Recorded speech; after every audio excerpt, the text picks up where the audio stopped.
Go Pizza presents SCP. The Steve Dangle Podcast with your hosts, Steve Dangle and Adam Wilde. Well, That's the end for the Ottawa Senators. oh, I was going to say, and now I will not watch the Stanley Cup Final, as was promised. The You would've Ducks are watched taking it. on the Sens, and I'm not interested. I was dreading that. I was like, okay, because usually when the final happens, there's a team I would like to win more than the other. If it was Ducks Sens, I don't know what I would go with. Who do you want to win more? Who do you want to win? I would have given it to Ottawa because of Dion Phaneuf. Because I'm one of those rare people. I liked Kessel and Phaneuf while they were here. I thought they were used in the wrong roles, but I definitely like them. I would love to see Dion Phaneuf win a cup. You're not thinking about it from like a Leafs fan's point of view, though, because I think the Sens are more likable, way more likable than the Ducks. But They're the Sens. the guff, the pure crap we would just have thrown at us, and the only cure would be the Leafs winning the cup. So and puts even mo- then, we'd still be breaking even. Puts more pressure on the Leafs, basically, if the Sens win. I'm looking at this from a Sens fan's perspective. My goodness, from a Leafs fan's perspective. Like a Flames fan? Well, I mean, okay, that's a bad example because they're going to cheer against the Ducks. I don't know. Friggin' San Jose. Minnesota Wild. Who are Anaheim's main rival? The two California teams. It's LA and San Jose. San Jose, yeah. Okay. Yeah. It's not like there's not some other thing that they have this. Well, no one really likes them. That's kind of the beauty of them. No one's like super stoked to play the Ducks tonight. That's how they made it so far. Exactly. Okay, unpopular question that nobody seems to want to ask. Are the Sens actually good? Or did they just get really good goaltending and play a system that people couldn't figure out? So I don't do a lot of sports betting. And maybe that's what it is. By the way, maybe that's what being good is. What? Just figuring Having it out? a good goalie and figuring other teams out. Maybe that's what it is. They reminded me a lot of what the Habs could have been. You know what I mean? Like, just a few guys who can get hot, one really good right-handed defenseman who can fly, and a really good goalie. I mean, you can win a cup that way. It's a little harder, but you can win a cup that way. They almost did. 5 wins away. That's it. Do you guys do a lot of sports betting? Or No, any sports none. betting? I don't bet. Never? No. I have done like betting sites a couple times and done like Proline a couple times. I might actually do Vegas next year because taking the under on the Sens in the standings might get you a little bit of money. What do you mean? All the stats dorks are like, not only are they like, they're not even going to make the playoffs next year. That's what people are saying? That's what I've read a lot, but That wouldn't be unheard of. The reason, I'm not about to be like $500 on that because I mean they weren't supposed to make it this year, and look Right. where they got. We said it was like a recurring theme on this show. Every now and then we would just be like, the Suns are still in a playoff spot. Anyone take them seriously? No, still no. Okay, and then last week of the season we're like, yeah, they're still there, but they're gonna miss. They're going to lose out somehow. No, still. And they've basically got the same team next year. What's going to change? Nothing big I can really think of. I mean, I don't think they're going to get Stallberg back. Will they still have Burrows under contract? Yeah, one more year. Also, did one set of these lights blow out I or think something? so. Yeah. Oh, okay. I was about to say. They're not the lights in the control room. They're not really fixing them because there's new control rooms coming up. So. Yeah. So if the lighting sucks, we're sorry. But UFAs, Victor Stahlberg, Chris Neal, Chris Kelly, and RFAs, Chris Neal not Peugeot. coming back would be he's been there a long time. Peugeot, Dezingle are their RFAs. Peugeot might get a nice little payday. Yeah, they're going to be basically the same, but like all playoffs long, I looked at that roster and I'm like, okay, the Sens have some good players. Good. And then you see them on the ice with like Crosby and Malkin and you go, oh, like they don't have anyone who can touch that up front. Mm-hmm. Carlson is world class. I don't know. Carlson was playing at a broken. Carlson could be the best defenseman in the world. He played 30. He almost played 40 minutes last night. Like, what if that made it to the end of the second overtime? He probably would have been close to 50. Somewhere between 45 and 50. That's absurd. That's absolutely absurd. So I don't know. A great team, inspirational, great stories, fun-loving, never quit. They're the Sens. All right. Now it kept killing it for me. I'm like, I do look at them and I kind of sometimes wonder. I'm like, is this really a team that like they belong there? There's no question. But is this really a team that can sustain this long term? Well, now here's my question. Or should I maybe save the Caps? Oh, yeah. Well, I mean, you could bring them up. I'll bring them up. Why not? Let's go to the Caps. Let's pretend the Penguins win the Cup. Okay. They have a hard-fought series with Nashville. 6-7 games, and they win the Cup. The Capitals kicked the shit out of the Penguins. Literally kicked them up and down the ice for 6 out of the 7 games. Arguably, optimistically, best case scenario, 5 out of the 7 games. Okay. The Capitals destroyed them. The Capitals should have swept the Penguins, if you look at the numbers. And didn't. And the Penguins almost swept them. But, I mean, a bounce here or a bounce here. Like, is there an alternate reality right now where the Blackhawks are getting ready to take on the Capitals? Pretty sure science has proven that. Aren't we, like, living in an alternate reality, according to physicists? I watch a lot of Rick and Morty. It's a little weird, man. Yeah. It's a little weird. There's one where I was like, forget YouTubing. I'm going to work at the zoo. I don't know. Zoo tubing. There's another reality where all I do is talk about animals. Wow. Steve the crocodile hunter? I mean, they've already done that, but I'll try it again. I have a dog named Bindi. It would work. Yeah. There's an alternate reality where everything is the same except you have a dog named Iggy. I have a dog named Bindi. And you're Steve the crocodile hunter. There's another reality where that happens as well. That's amazing. I mean, there's probably a reality where Colton Orr is still in the NHL and he's scoring 40 goals a season. It's Randy Carlyle's alternate reality. Okay, so that game last night, everybody complained about the first period. I'll be honest with you, they didn't see it. But they said it was slow and boring. Slow. I missed a chunk of it. So what the hell happened with your neighbors? What happened? I don't know. They were getting something worked on where they had to like dig up the lawn and like a bit of the street. And we hadn't watched TV yet that day, so we turned it on for the game, and all we had was a blue screen. So have they come and fixed it? They're coming today. They're coming. Like, it wasn't a Rogers problem. It was like someone unearthed the cable and severed. It's pretty easy to do. It. It's actually really easy to do. Yeah, it wasn't they're like, oh, well, nothing's coming up, so. Wow. Was anyone doing construction? We're like, yes. So did the people who destroyed the cables not realize they destroyed the cables? They literally, like, I think if my street, like if there was an Olympics where you won a gold medal for digging up the most, my street would win. Like all last summer for some reason. I don't know what they were doing. Nothing happened. Okay.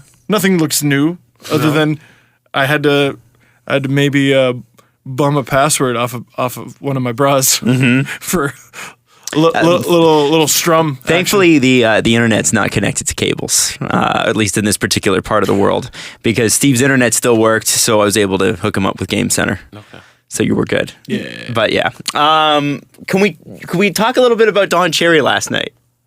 Oh, vintage. Yeah, I saw that just. All right, I'm gonna play this, and I want you guys to tell me what you think. This comes from @Mike Fail. Oh, I don't know why it's not playing. Give me a moment. It's because Twitter videos always start. I don't know what's going on. All right, ready? Here we go. Let's go, Dan. Hey, you explain Phil Kessel's warm-up, Richard. You know, I cannot. Go ahead and show. I don't know what's going on here. This trainer, I don't know. I mean, I would not put up with this. I know he's the third leading scorer, but he's fooling around. Now, it doesn't, the older guys on the club, it doesn't mean a thing. Either you think he's a little nuts or something. But the younger players see the third leading scorer, guy that can score. And I never give Kessel heck anytime when he's in Toronto. Never. Fooling around. But this is too much. And this trainer, maybe they think it's funny or something. The seventh game, I don't know. I've never seen anything like that in my life before. A guy warm up like that, he takes one shot and leaves. And you're going to say, well, he's the third leading scorer. I don't know. I know one thing. Boston got rid of him when he had a 37-goal score. Ooh. And Toronto got rid of him. He was a leading goal scorer. There must be something. Kids never act like that. Even if you feel like that, let on you're doing something. That is not good as far as I'm concerned. Not to bait you, and you're a little hot about it, but you see Ron Hainsey snuck in right at the tail end of that. So it's him and Hainsey seem to have it. But let's not get into that. Oh, no. Let's not get into that. It's two Americans. So? Right, never mind. I know. Ronnie says, don't say anything about the Americans. Well, you know? you paint us all with the same I'm brush. telling you, Americans act like that. Canadians do not act like that, and you kids don't act like that. Don't pay any attention Well, to a guy now like hold this. it. I was saying to you, guys, that I kind of respect both those guys a lot. Oh, I too. know. You don't love know if everybody. Yes, I do love Yes, everybody. you do. But And he's not in trouble. But Brent Burns, he Got in fools trouble. Brent Burns, it's a little different. Brent Burns is getting ready for the game. He's psyching himself up when he does that little dancing back like that. It's a little different, Brent Burns. works, yes. No, he's psyching himself up like that. You know that's wrong. Yeah, you know seems that's very wrong. strange, but it's because he's got a thing with Hainsey that I think, well, that's their thing. Whatever works. All right. Fart. Well, let's get something out of the way. Great TV. Great TV. Great TV. I got texts from people. They're like, "Holy smokes, Don's fired up." Mm-hmm. There's a couple nights where every now and then you're like, Don's getting a little old, but hey, he's fired up and he's saying all the inflammatory Don Cherry stuff without going a little too inflammatory. So that was a perfect coach's corner right there. Well, and what made me laugh is, did he not just go after PK Subban in warm-up for the same thing? Did he, though? I know Milbury did. Well, yeah, of course, but I'm pretty sure didn't Don say something about PK as well? I don't remember. And if he Do you didn't, remember? if he didn't, wouldn't that fall into the Kessel thing? Well, it's the same thing, and PK's from a little place called Toronto in Ontario in Canada, so he's a Canadian, so Canadians do that. Also, how many times has a veteran done something, not quite like that, but, whose buddy? Sean Thornton. He keeps it loose. Steve Ott keeps the team loose. Kessel's keeping him loose. I want a guy on my team who's that relaxed before a Game 7. I'd be crapping my pants. And he's just chilling. This is old hat. The Penguins' leading scorer last year in the playoffs when they won the cup, by the way. Like, when does Kessel get any equity? Like, when does he build up any credit? I don't know. And I've always wondered about that, because it's like, it just seems to be that no matter what he does, people don't like him for it. Penguins got rid of the Boston Bruins got rid of Phil Kessel because they historically are a notoriously cheap team with a cheap owner who didn't want to pay Phil Kessel. $5 million, by the way, is what they want. It was a little over $5 million. Yeah. Done. Next. Goes to the Leafs. Let's really take cues from the Dave Notice Leafs and their decisions. Well, Let's and definitely the reason Toronto got rid of him and Don Cherry was because they were rebuilding a team. Yes. And they had to retain, which I still hate to this day. But like, looking back, I like Phil Kessel. Big Phil Kessel fan. $8 million is a lot of money. Yeah. That's a lot of money. But other than that, bing, bing. Pretty easy to figure out why he was traded from both those teams. And they didn't like his attitude. They didn't like Tyler Seguin's attitude either. You know? Yeah, let's definitely take Peter Chiarelli's cues. I think they traded. Hey, he went to the second round. Shut up. What about Joe Thornton? Yeah. No. Yeah, Brent Burns. Also, Erik Karlsson doesn't practice. You know, if Phil Kessel goes out there and fires one shot, Karlsson rarely practices. And I mean, some of that was probably because he was broken hurt. foot. But like, he often talked about how he didn't do much in the offseason and friggin' still goes out there and he's Erik Karlsson. Leave friggin' Phil Kessel alone. And Don, from what I remember, Don is right. Like, compared to everybody else, he didn't really pick on Kessel when he was a Leaf. Yeah, no, he didn't. Shut up. I think it's wrong. It doesn't seem as though sometimes Brent Burns. It doesn't seem as though Don enjoys the game of hockey anymore. Sometimes. No. I think he loves it. I think it's one of those things where it's like he likes it, but he likes it on his terms. Oh, well, that's everybody. That's just everybody. Is it? I like hockey on my terms. But I liked hockey. I didn't want the Sens to win. I liked hockey 15 years ago, but I like hockey now. That's true. You know what I mean? And hockey 15 years ago is a different game in the NHL anyway. Yeah. Oh, Much different. pre-lockout, it's so fun to watch those games. You could commit especially murder. Playoff games. It was crazy. And if you look at like a Doug Gilmour hits compilation on YouTube, which people have put together, and I don't know where they get the footage from. They're all illegal. They'd all be in prison. All of them. They're flying elbows. They'd all be in prison. Like, you look at what Wendell Clark used to do. A few players were charged criminally. Really? Yeah, Marty McSorley, I think, ended up getting criminal charges. The Todd Bertuzzi case went to court. I don't know exactly how that happened. I know there was a big civil suit. I don't know if he was charged criminally. I want to say years and years ago, and Jesse, maybe you can Google this, Luke Richardson. There was some kind of incident with Luke Richardson. Just type in like Luke Richardson charges or something like that. I mean, he might have been the victim of it, and I can't remember. Was the Dale Hunter, Pierre Turgeon thing ever investigated? I don't think so. Good question. Probably not. Probably not, but... The 80s and 90s, man. They were crazy. The ice murder. Yeah. Before that, it was crazier. Yeah. We go 80s and 90s, man. Oh, yeah, Maurice Richard, what a gentleman. Here's 1988, Dino Ciccarelli of the Minnesota North Stars was charged by the Ontario Crown with assault when he hit Leafs defenseman Luke Richardson with his stick. Mr. Ciccarelli was found guilty and sentenced to 1 day in jail and paid a $1,000 fine. That's a Hockey Hall of Fame player, by the way. Yeah. Spent a day in jail. Never drafted. No cups. No cups either. He was the quote-unquote best player to never win the cup. That, I think that's Marcel Dion, but that's just I think that's a few people before Dino Ciccarelli. Dino was traded right before the Red Wings won the cup. Like, he and Keith Primo left. Oh, really? The next year, they won the cup. No. Yeah. And Dino was traded to the Lightning when the Lightning were bad. Hey, that's a fun one. Go back and watch highlights from the Leafs 93 series with the Red Wings. Go watch the things done to Dino Ciccarelli and the things that he did. It was just, okay, now we're in the Red Wings side of the ice. Okay, murder. Now we're in the Leafs side of the ice. All right, a little sprinkle, a little bit more murder. You know who's a real real SOB? Brendan Shanahan. Brendan Shanahan, yeah. He was freaking mean, man. Was he mean, or was he just like for that era, they probably called him soft. Oh, yeah. But like looking back, you're like, wow. Well, he was like a power forward. But that was really when that term power forward came about, right? And he was like a power forward, but he had a little bit more touch than most guys because he could score 40 goals and set up 60 goals. Yeah. But, Brendan Shanahan was pretty freaking nasty to play against. He wasn't like Chris Pronger, Scott Stevens nasty, but he was still pretty bad. And people hated him. They hated Pronger him. was so... How is he partially in charge of player safety? I think because he's been on the other side. It's like that theory about cops and criminals. It's cops.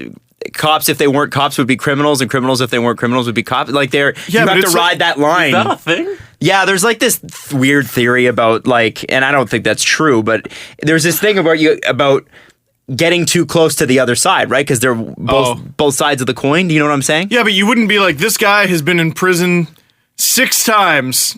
You're now a judge. Well, no. No, you wouldn't. But you might ask him how the criminal enterprise that he worked for does things. Or you might be like, not so good with the whole judgment thing. Right. Well, I mean, okay. I mean, he's a great hockey player. Really, okay, boring basic example, but you remember the movie Catch Me If You Can? Sure. Which was too long and really boring? Who was that? Leonardo DiCaprio and Tom Hanks? At the end of it, he counterfeits. He because he's counterfeiting checks. That's how he makes all his money. Yeah. The FBI, I believe, pulled him in and made him an employee and said, "How are people counterfeiting these things?" So he was able to help them in their anti-counterfeit division. Right. Pronger's not that brilliant. Well, but I think Pronger probably Chris Pronger is Leonardo DiCaprio. and he's flying on Pan Am flights because that still exists. So who's Tom Hanks? Gary Bettman? I don't know. Teach us, Chris. No, Bill Daly. Bill Daly. Bill Daly's Tom Hanks? Yeah. Is Bill Daly likable enough to be Tom Hanks? Yes. Well, my suggestion was Gary Bettman, so no. Cool. No. Okay. In comparison, yes. All right. I guess we should mention we sort of buried the lead here, but I did want to talk about the actual game. We're going to Nashville, baby. Hey! So we got Airbnb. Got Airbnb? Got flights.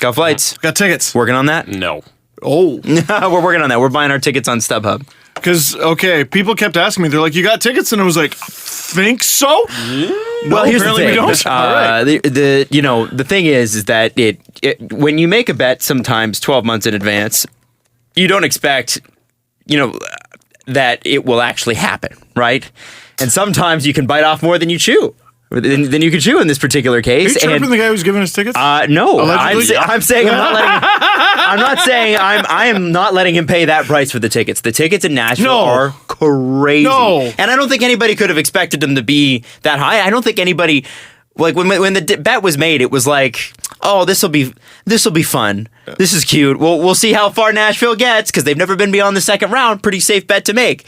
And then all of a sudden, the team gets behind the team. The team's great. The city gets behind the team. The team barely squeaked into the playoffs, and now they're in the Stanley Cup Final. So it's all kind of come together. But we have rented a house, and yes, everybody asking, we are going to do a meetup in Nashville. I think it'd be not Saturday though. Not Saturday because I think we'll do one. We don't like it's. We might, depending on a variety of factors, like we might have a hard time like even making it there in time. Yeah. No. We have like 4 hours in advance, but it'll be. Don't tempt fate. It'll be okay. Negative Nancy over here. Like, what is that? Sad Steve doesn't think we're gonna make it. Okay, our flight lands at like 3 p.m. Our flight lands at like 3 p.m. Why are you concerned about making it 8 o'clock? I don't think we can. Then you gotta pick up your luggage. I don't think we can. And then you gotta luggage. But what if there's a delay leaving Toronto? Oh, the delay. Don't we have a layover? More like a delay over. Everybody has a layover in Chicago. Any flight ever. It's in Literally. Chicago. It's at O'Hare. I told Adam I wanted to leave Toronto a little earlier so then we could have a 3-hour layover in Chicago, and then we have like an hour to leave the airport and go. Do we have a 3-hour layover? No, it's 45 minutes. Now we have a run to next Terminal 1. But like if we had a 3-hour layover, you really can't leave the airport even with a 3-hour we could have layover. saw the bean. We could have got a deep dish chorizo in Chicago. You're right. You're right. We could have got a lasagna with Trust me, layers. Trust me, you do not want to be at O'Hare longer than you have to. No, bread and tomato soup. It is a very stressful place, O'Hare. It's I know. I've been there. Crazy place. I saw there's a dinosaur statue and a lot of confused people. Yeah. A lot of confused, angry, sad people. I saw a dinosaur. A lot of sleeping on benches. It's just a wild airport, man. Anyways, we're not going to make it to the stadium. No, not with only 4 hours advance notice. No. And so we've rented an Airbnb, and we're what is it? Half an hour walk away from Bridgestone. Half an hour walk. You guys did it. 12-minute drive. So we can walk. Yeah, we'll walk. Because half an hour walk on Google Maps is like it's really a 25 minutes. My back's good. I went to the gym yesterday. I went to the gym the day before that. How's your back? You've been having a lot of back troubles. I thought I'd ask because there might be a little bit of walking. Psh. We'll get a wheelbarrow. We'll put him in a wheelbarrow. Okay. How's your back, Adam? It's great. Wait a sec. You were at the hospital. Yeah. Hold on. We'll talk about that. Yeah. Jesse. Yes. There was a thing that you did that I think we should shine a spotlight on. I don't think so. I think we should because I think we got a lot of people to thank. More like a low light. What? Yeah. What? I think he should be chastised for what he did. Jesse? Do you want to read off all the names who don't? Do you have it? No, I can send you the link. Send me the link. They're all there on the page. That'd be cool. Yes. So I think this started because I in passing was like, I don't know, just set up a GoFundMe. Yeah. And people will totally send you to Nashville. And then you're like, okay, I'm gonna actually do it. I'm like, oh, okay. Well, I didn't even tweet it out. You tweeted it out. And then you hit RT on the tweet machine. And that's it, though. I wasn't it wasn't a call to action. Like, here's what you need to do. All I did was RT it. And I guess people also heard the show. Mm-hmm. And well, it wasn't even like a thing you said. It was so impactful. We didn't make it a thing. No. Really. But then, so the names are all on the right side there. Within an hour. It was just under 2 hours. Right, but within an hour, we were $200 or $300 away from Jesse's $1,200 goal. That's unbelievable. So what's amazing to me is just how many people jumped in on this, and I would like to thank you all personally. So I'm going to just read first names here. They deserve it. May, Christian, Liam, Bradwell, Anonymous, Brandon, Nicole D, Sandra, Chance, Giovanni. There's 73 total donations. I'm trying to open it up. Of course, the internet's not working. I'm going to get to the rest of you.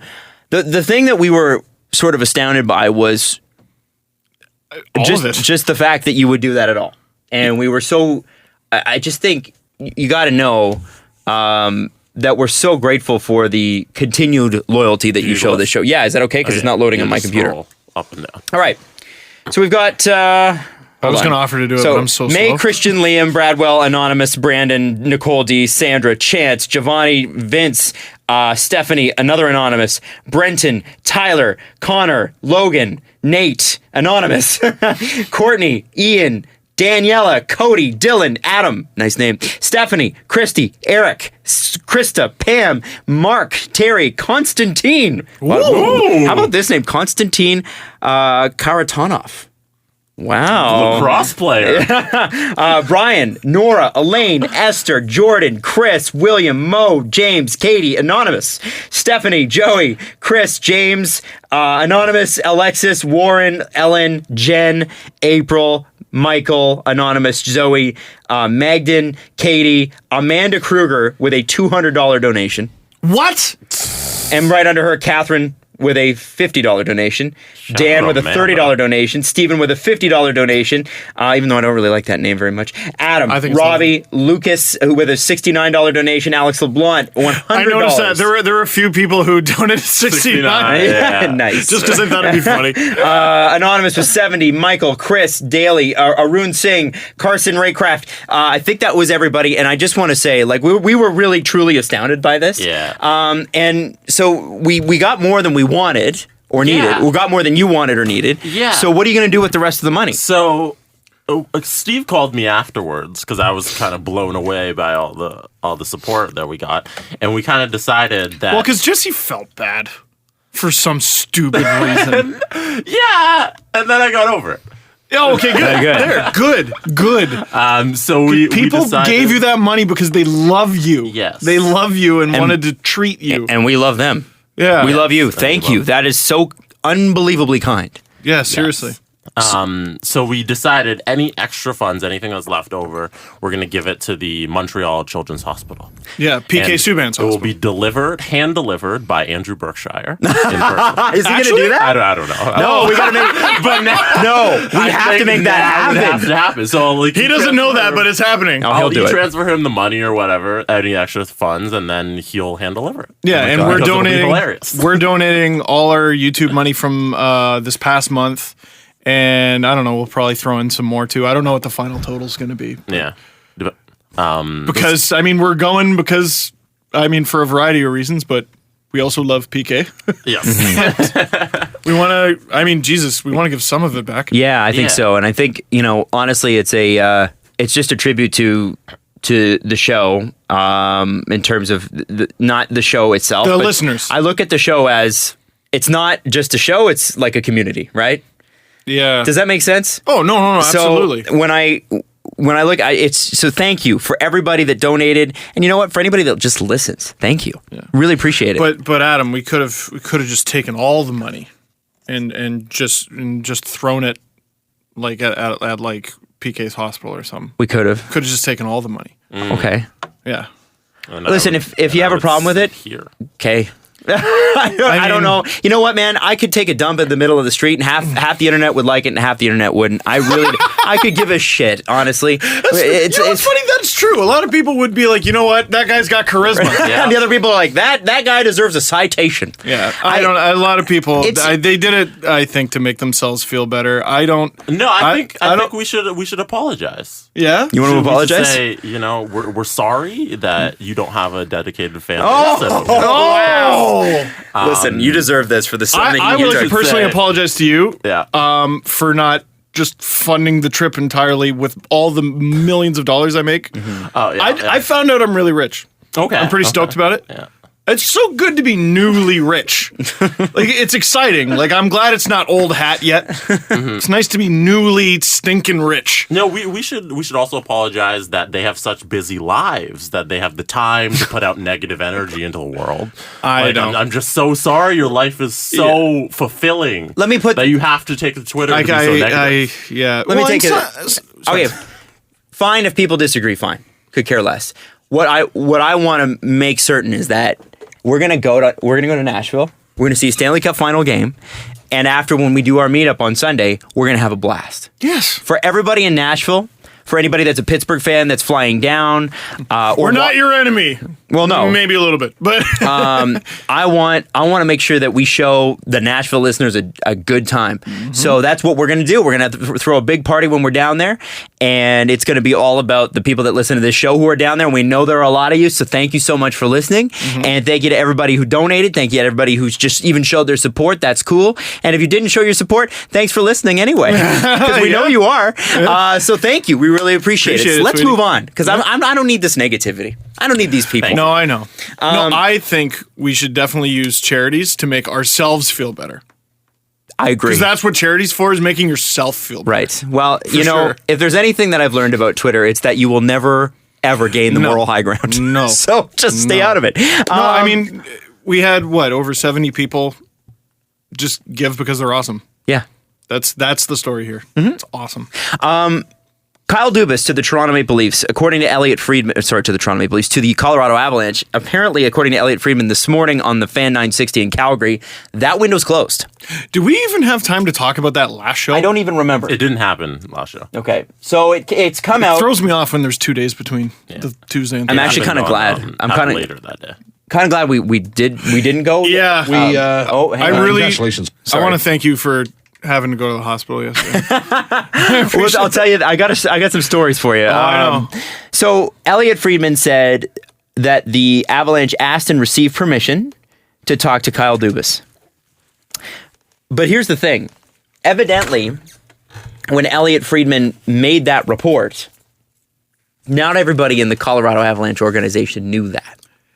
Yeah, I love... Elliot writes these little things, and I don't know if he knows he even really does them, but he writes these things like about when people refute something he's reported, and he's like, well, all right, I know you refuted it, but here's a couple possibilities here. Right. So what happened was Elliot Friedman reports this. He reports that the Toronto Maple Leafs have given a window to Kyle Dubas, and a bunch of people from the Avalanche organization reach out and say, no, they have not. And people higher than them in the Colorado Avalanche organization said, yes, we did. Yeah. So that's awkward. The other thing is... awkward. Well, and Elliot Friedman doesn't make stuff up. No. He said this morning, I believe the window is closed. I don't think he'll be going. I believe that Toronto closed the window. They were initially willing to let him go, and then they weren't. So that's kind of where it stands here. So that's pretty interesting. It is, and a lot of reaction came out. And what's so interesting about when something like this happens is that you see the reaction in terms of what people are writing, right? So, I read one of the Leafs Nation blogs was, Mark Hunter will probably be the next GM, and that's all right too. And there was a bunch of things at play. The fact of the matter is, nobody actually really knows what the dynamic is with the Leafs' current management setup. We know that Mark Hunter has been upgraded in the last year to assistant general manager. He was initially just like a head scout guy, and then he was assistant general manager. I feel like we've probably talked about that, and I just forgot. And people are suggesting, without any proof, but suggesting, I think it's a fair assumption-ish to make, that because of the age gap between a guy like Lou Lamoriello and Kyle Dubas versus one, say, Mark Hunter and Lou Lamoriello, that maybe Lou and Mark are a little bit closer together. Yeah, I don't have sources, but I hear whispers of that, a similar sentiment to that all the time. Right. So I have reason to believe there's some truth to that. I didn't think, when this happened, I really didn't feel like I know last year didn't feel like a threat when when that rumor about Arizona going after Kyle Dubas happened. Well, he put out the Flames himself. Yeah. He did. It's really interesting. And this time there was no chance for him. The Leafs aren't talking. The Leafs aren't giving any interviews right now, right? Like at that point, the Leafs we caught him on a carpet for not a carpet. That's a very entertainment term. We caught him at a step and repeat for the Marlies or something. Weren't the Marlies in the playoffs? And people asked him about Arizona. Oh, I think they made an availability because yes, the Marlies were still in the playoffs. Right. Right now, for the first time, is this the first podcast we've done where no Leaf is playing in any way, shape, or form? Not on the Leafs, not on the Marlies, not in the World Championships. Might be. No, Tuesday. When? Yeah. Tuesday was the end of the World Championship, so we still had some news. This is the first one. No, Well, but no. Tuesday the World Championship. We're over, but we don't have anything to talk about with that. I see what you're saying. Sorry, I thought you were saying they ended on Tuesday. No. Tuesday nothing was going on. I was like, that seems not right, but okay. So, and I actually reached out to the Leafs for, I just maybe want to do an interview or two with a couple guys, but they said we're giving some guys time off. And a lot of guys, especially the rookies, like they had long seasons, really long seasons. So I think there's a bit of a shroud of secrecy because they know June is just going to hit them and every team in the NHL like a ton of bricks. So I think they're going to really keep everything under wraps for like the next week at least. And then you might hear a thing or two. But until then, they don't need the headache. You know what? They probably weren't super excited. I wonder if part of the reason that they decided, no, we want to hold on to Kyle Dubas is like this is an incredibly important time of not just the year, but like in the franchise. It's an expansion draft year. It's not just any old year. You don't want to be losing someone as important to your organization as Kyle Dubas when the expansion draft is, 3 weeks out? Yeah. That's or closer to a month. 3 to 4 weeks out. Jesus, Steve. Yeah, it's like 1 or 2 cups. You just put in like a cup and a half. That's what the recipe is. Shut up. Yeah, it's just a very inopportune time. Well, I also looked at it like this. I didn't see it as a threat because, as I said with Buffalo, okay, so he's just helped the last place team go to the playoffs, right? So he really wants to abandon that, all the work he's put in for the last 2 years, and go to the Colorado Avalanche, who don't have the resources. Maybe they probably don't have the lead. They don't have the resources that Toronto Maple Leafs do. Cold freaking hard cash is a resource. Yeah, they do have the similar money because you can only spend so much, and they are. No. I'm not talking about player salaries, guys. I'm talking about scouting. I'm talking about development. I'm talking about just the fact that Maple Leaf sports and entertainment itself, it's a different level. It's a different level than most sports franchises, and I don't think we really fully realize that because we live here. But there's a lot of teams that are just the team. It's just that one little team, and they got their head office. But Maple Leaf Sports is an enormous monster of a company. Yeah. And you can't replicate that everywhere. And I don't think that he would get the same sort of scouting support. I don't think he would get, as I said, player development. And then you're going to have to go and convince another organization that advanced statistical knowledge is worth investing in. Because, I mean, to this point, have the Avalanche even invested in any? But if they give you the keys, do you trade all that to be like, hey, I get to be the head honcho the here? GM. Yeah. I don't think you do it this year. And I'll tell you why. I don't think Kyle Dubas has learned how to win yet. And I think Kyle Dubas knows that. I don't know if I would word it quite like that, but 13 months ago, during that Coyotes interview, he said, I don't think I'm ready yet. So let's say, okay, Lou Lamoriello retires on schedule, or at least stops being Leafs GM on schedule at the end of next season. So that extra, 12 months? He's super ready now, guys. He's good. But you're making that assumption. No. I'm being sarcastic. Oh, okay. I don't think if you're not ready and you say you're not ready, you're always going to think you're ready before others do. Yes. I think if you say you're not ready to be a GM in the NHL, I think you're further than 2 years away. And some people have been like, well, the plan has changed because Lou Lamoriello, do you hear how reinvigorated he is by this young team? And I'm like, I don't think that's such a bad thing. What if Lou has the energy to make it to 70, what is he, 74 right now? Or he's about to turn 74. If he makes it to 75, 76, maybe adds in an extra year or two. Mm-hmm. He'll be 75 in October.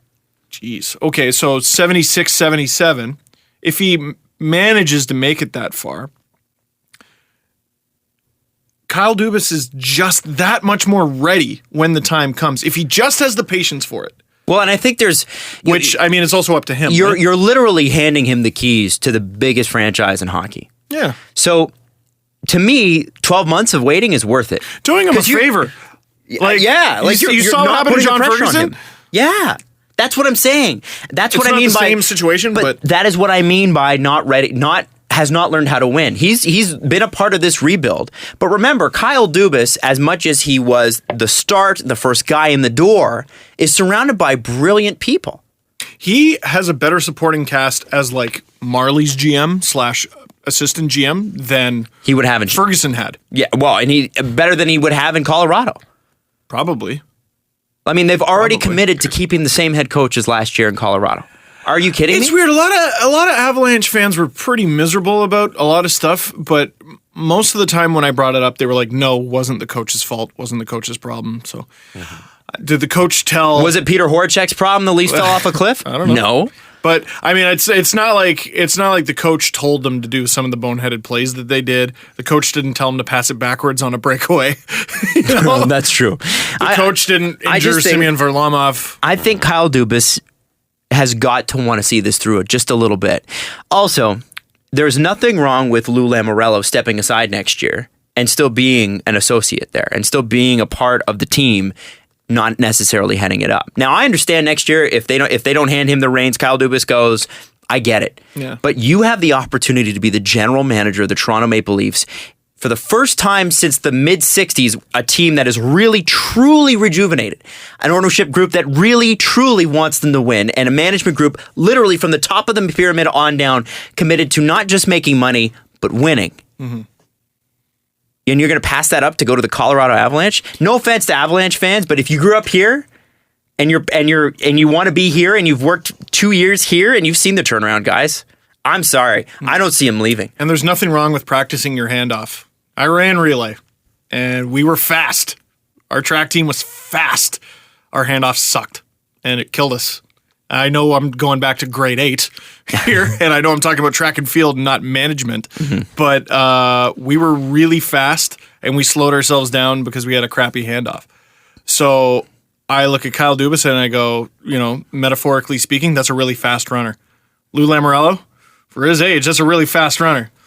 But if the handoff is if it's lengthened a little bit, if it's done 100% properly, I think that's just beneficial to all three parties. Mm-hmm. Makes Lou Lamoriello's retirement more comfortable, his legacy more comfortable, Dubas's transition more comfortable, the Leafs better, fans happier. I'm not saying that Mark Hunter won't be the next GM. I don't know. And it might be him. But here's the thing.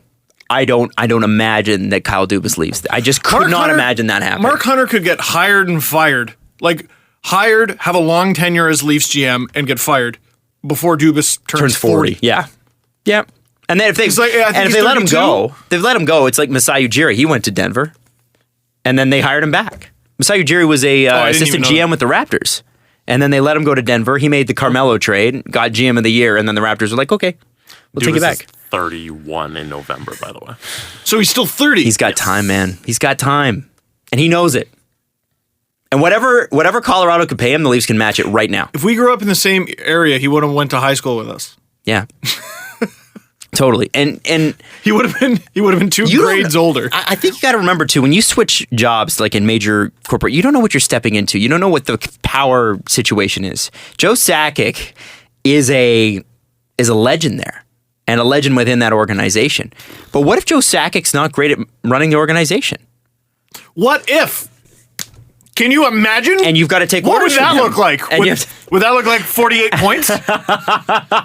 And you have to take orders from a guy who is maybe out of his element. Man, the Canucks finished second last with 69 points. They finished 21 points. It's brutal, man. Ahead of Colorado. Man. They finished 10 wins and an overtime loss ahead of Colorado. That's unbelievable. Crazy to me. Unbelievable. It has to be the biggest gap between any two teams. I didn't look. I got to think so. Like, they didn't belong in the NHL last year. No. And it didn't even seem like their superstars were superstars. But I think, got to think the double IHF championships helped Landeskog and Duchesne out big time. Yeah, they both played really well. There's no way they finish with worse than 48 points next year. They're too good. Less than 70. Like, even if you finish bottom 5, like, hit 70 for crying out loud. 48? What league is this? What league are you in?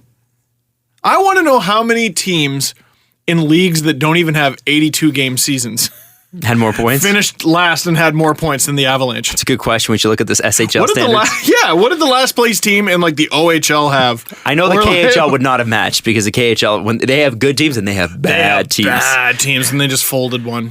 Apparently they're going to fold 3. Kuznetsk. They're going to fold 3 more over the next really? and over the next 3 years. Who would have thought The it? last place team in the OHL was the Barrie Colts, and they finished with 41 points. They play 68 games, They played 68. And and they only finished 7 points back. and they'll be good again in a year and a half too, because that's the way the That's how OHL junior works. hockey walks. And Guelph works. finished with 49 in 19th place. So there you go. That's funny. Adam Wild, Yes. I think you have to take a break. Oh, I do have to take a break. Let's come back Uh-oh. after we've taken this break. So we got a lot of feedback about the Senators tickets situation. Yeah. And I think we should mention this. There's a couple important issues that, I quite frankly didn't know about. The Phoenix pay system, which I have heard about, was I've heard about it, but didn't get the details. basically there are government employees that haven't been paid for 6 months. They put in a new pay system, and people just stop getting paid. How the Yeah. People who live in Ottawa? Yeah. Okay. So, because it's a government town, right? And the majority of the money that is transferred there, You have to get interest for that. I don't think you do. Why? Well, Why? I don't know, man. I mean, I don't know the answer to that, but you owe me money. it's the government. You owe them money. Even when they're paying you, you owe them money. Oh, I would be a miserable individual. Oh, it to would deal be. with. It's not been pleasant. It's not been pleasant. So part of that, and to the people who were tweeting us and emailing us all this stuff, I know that feel. I don't quite know that 6 month feel.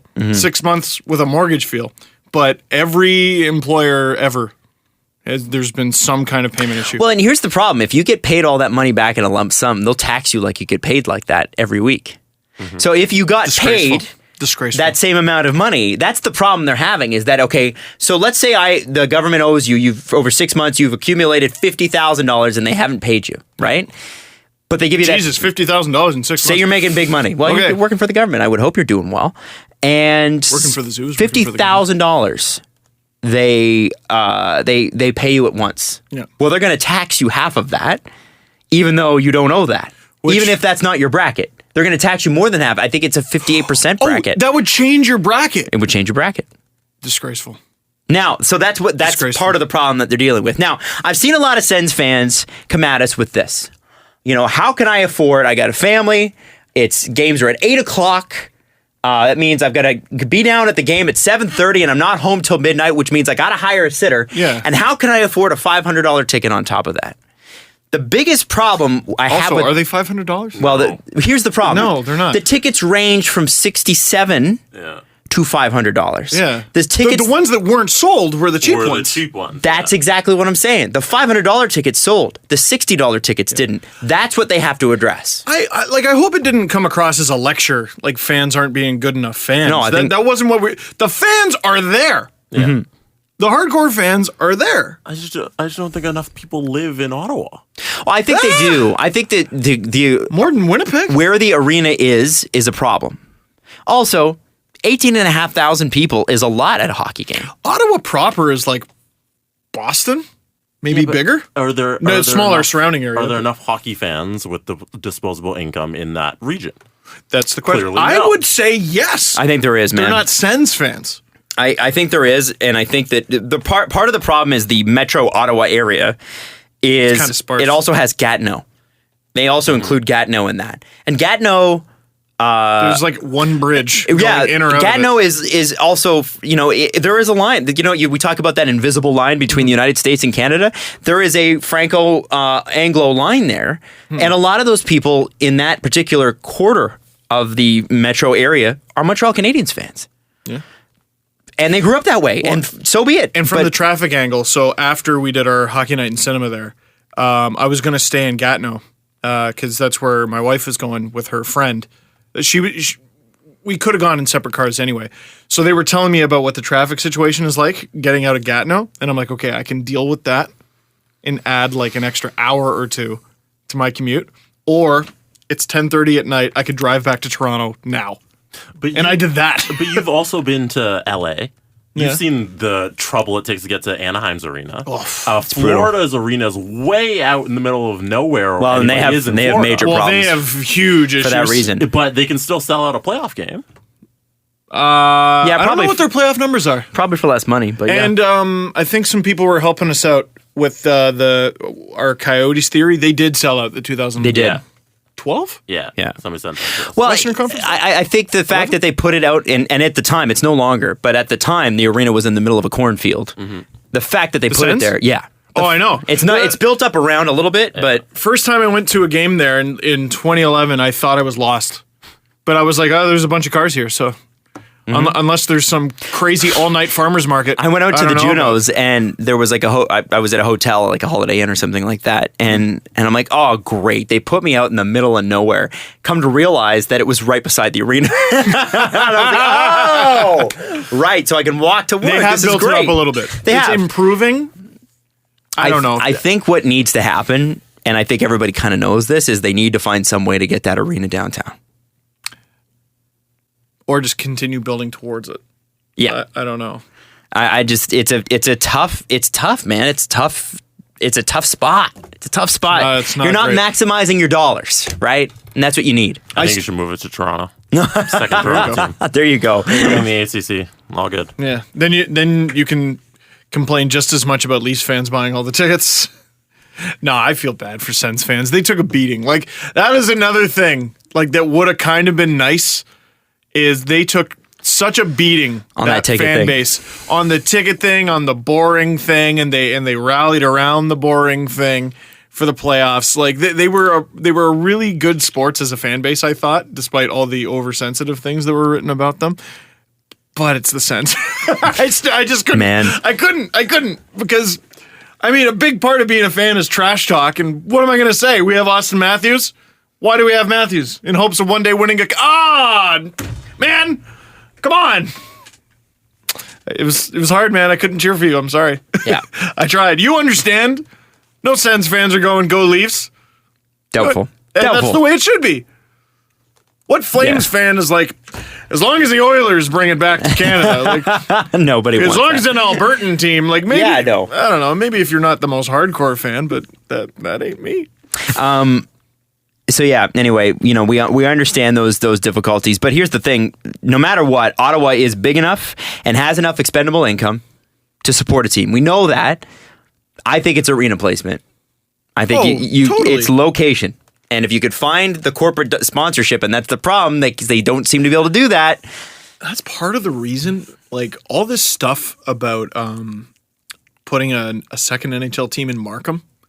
Do you think it would be a smash hit? I don't. No.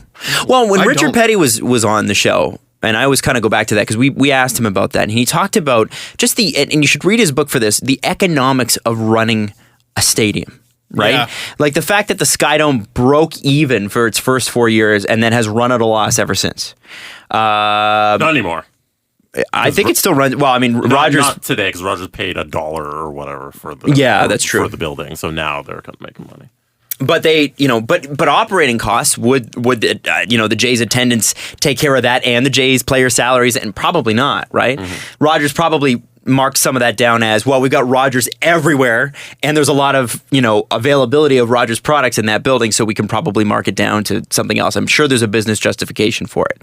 The Air Canada Centre would not have been a viable arena were it not for the Toronto Maple Leafs moving in there. The Raptors were set to be there, and then later on they were like, well, I guess we should bring the Leafs in. But it would not be as a hub the way it is were it not for that combination. And I wonder, in Markham, which is a suburb, Yeah, that's tough, man. Pretty key. I was talking to a Sens fan this morning. Like, getting around Toronto is a huge pain in the ass, and getting in and out is a bit of a pain in the ass. But one thing that they nailed hard, our main transit station, Union Station, buses, subways, GO train Connected. is connected to the building. That's awesome. You don't even need to walk outside. Mm-hmm. The next I could get on the train in Oshawa, and the next time I step outside is Oshawa again when I get back later that night. I don't have to step outside. It's pretty awesome. Oh, I might now because they're gutting the station, but I'm glad that you broke it down for us like that. We could have just stepped outside. I'm just trying to paint a picture and wax poetically for people who might not know. I can't wait for Steve to be an old man and just you know how old men get sidetracked by little details. It's like, well, I was wearing this blue shirt. Well, it was really more of a teal. But anyway, as I was saying, men don't get sidetracked by details. I couldn't get sidetracked by details on this podcast, which is like a radio show. Well, it's not transmitted like a radio show. It's like, in I feel like if you were to download a radio show. One of the first people, or one of the first things I learned in school was like, it was something about transmission. I never quite understand it. How come it's always drawn in black and green? I hate this. That I never understood. I hate this so much. Couldn't it just be like, why not red and blue? Why not pink and purple? Sorry. Yeah. So, yeah, no, we did nail that. So I wonder if, I don't think Eugene Melnick's going to go finance an arena. So I wonder what no. What is the solution? Do they build a transit line out there, an LRT? Wait. Solution might just be wait. Yeah. It's a lot of extra money for them, by the way, this year. I wonder, is it also a playoff thing? Like, what do you mean? Like the season seats are, like, I don't know enough about this, so I'm genuinely asking the question. Are season seats sold? And then when it comes to the playoffs, it's just a lot of people don't renew? Like, we saw that with the Generals. We went to some games late in the season, building stuff to the brim. Yeah. Playoffs, there's like a few hundred empty seats. We're like, what the hell happened? It's only 7,000 seats in the building or whatever it is. Yeah. But it's because season tickets. That's season extra tickets on top of your season tickets. Then you got to start from scratch. Yeah. You got to start from scratch. They made it to the third round, second round? Mm-hmm. Generals, yeah. They did good. They did real good. They did real good. Yeah. Great series with the Wolves there. So I should probably address why we didn't do the show yesterday. Yeah, you should. So I ended up in the emergency room. I didn't know it was the Emerge. Yeah, I was in Emerge. But it started the night before. So I wake up at 11 p.m. I'd gone to bed early because I had breakfast television in the morning, up at 4:30. So I have this. Have you ever fallen asleep on your arm? And for whatever reason, in the dream you're having, that factors into the dream. So you're like waving your arm around, you're trying to get your arm to wake back up, you can't feel stuff in the dream, and you're like, what's wrong with my arm? Mine is I'll feel like I'm falling, and coincidentally when I open my eyes I'm staring right at the floor. Okay, there you go. Something outward plays into your dream. Yeah. So I was walking around in this dream that I was having, and my stomach was just... And it wasn't just my stomach, it was in my intestines. It was like somebody reached in, grabbed them, and twisted. And it was just an awful, awful feeling. And I woke up and I realized, oh, that pain's real. That's a real thing. And that sucks. So I got up and I was like, all right, I'm going to take some Pepto-Bismol. I drank it. I stayed up for about another 10 minutes. Pain subsides. I'm like, okay, Pepto took care of it. Then about 2:30, same thing happens. And it's in a dream as well, right? So you could feel the pain pulls you out of your sleep. So you're in the dream sleep area and then you wake up. So then I messaged Breakfast Television. I messaged you guys and I said, I don't know what's going to happen here, but I'm not feeling good at all. I need to go to a walk-in clinic. And of course, whenever you go to a walk-in clinic, if you're like me and it's something like this, you're like, okay, well, they're probably going to tell me I have gas, pat me on the head and go home, right? Like, see you later. So this guy walks in. He's a doctor, and he's really, young guy, buff dude, handsome dude. And he doesn't say much. Key detail. It is a key detail. I want to. How handsome was he? I would give him a solid 8. Give him a solid 8. 8.5 maybe. Would he survive the first week of Bachelorette? Yes, absolutely. Wow. Yeah, you know why? Because he was quiet and mysterious. And that works. You want to know more. You do want to know more. Yeah, absolutely. you don't bring out the doll right away. So he asked me about my pains. And I told him what happened, and he's like, "Okay, come lie down on the table." And so of course you're pulling your shirt up, and you're having another grown man press down on your stomach. Yeah, and it's just a weird thing, right? Because you're not used to people touching your belly at all, or I'm not. And this guy's like pushing down. And he's like, does it hurt here? Does it hurt here? Does it hurt here? And I'm telling him where it hurts, and he's like, oh, it's just down here. It's down here. And he's like, okay. And he turns around and he's like, you're not going to like this next part. Oh, no. Did he? So that sucks. I didn't like this next part because he said, I'm going to need you to pull down your pants and I'm going to need you to flip over on your side. And I don't know if you've ever had two fingers shoved in your rear end for anything other for sexual reasons. I mean, fine. Not either. Not either. Okay, fair enough. But it is unpleasant, especially when they do it for medical purposes. Because that seems so uncomfortable. That's cool. No, I want you to know this. I want you to feel like you went through this with me. Because here's the thing. You all press down on Adam Wild's belly. When they insert fingers, you know, it's not they insert and then remove. It's they insert and they rotate. Boy. And they're feeling for stuff. So it was like and then he says, how does that feel? I'm like, I'm like, phrasing. I'm like, phrasing. I said, how do you want me to? I actually said to him, like, what am I looking for here? What words am I looking for? And he's like, well, does it feel like you have to poo? And I'm like, yeah. And he's like, okay, that's pretty normal. Pulls him back out. And then he says, I need you to go to the hospital for a CT scan. This could be something called diverticulitis. This man just wanted to stick his fingers in. I don't think so.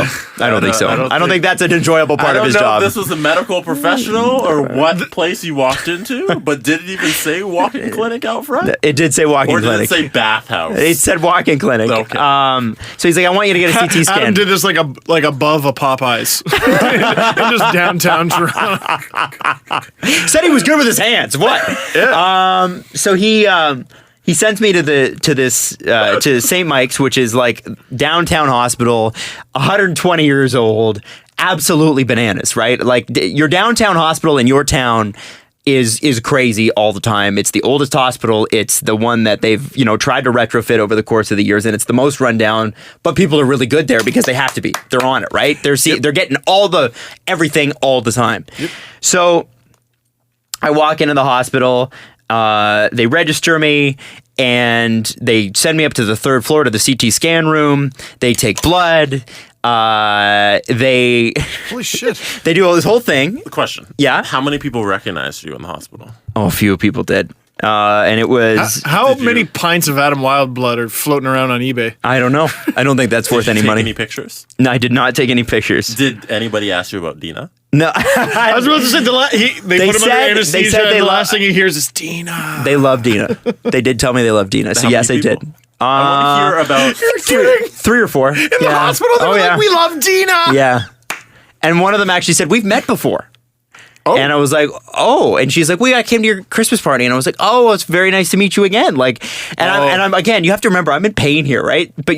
And she was so sweet, and I'm like, thank you so much. But I knew that I came across agitated, and I didn't mean to.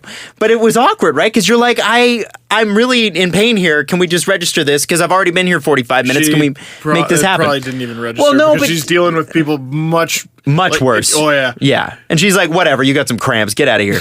But so this was the nurse who recognized. This is not a nurse. No, this was somebody that was registering me. But she was super cool. Anyway, so they sent me to the right place, and they take blood, and they put me in a room by myself. And a woman walks in, and she's got a gown and a blanket, and she says, I need you to strip. I'm like, no. And she's like, and if you get cold, here's a blanket. Thanks. Great. So the next doctor walks in, and he says, how you doing? I forget his name. And he's got to be in his mid-40s. Super cool. Good shape. Kyle Dubas. He's the Kyle Dubas of doctors for sure, this guy. I was like, wow, you're cool. I want to have a beer with you. McDreamy, McSteamy, and McDubas. Exactly, Mr. McDoobie.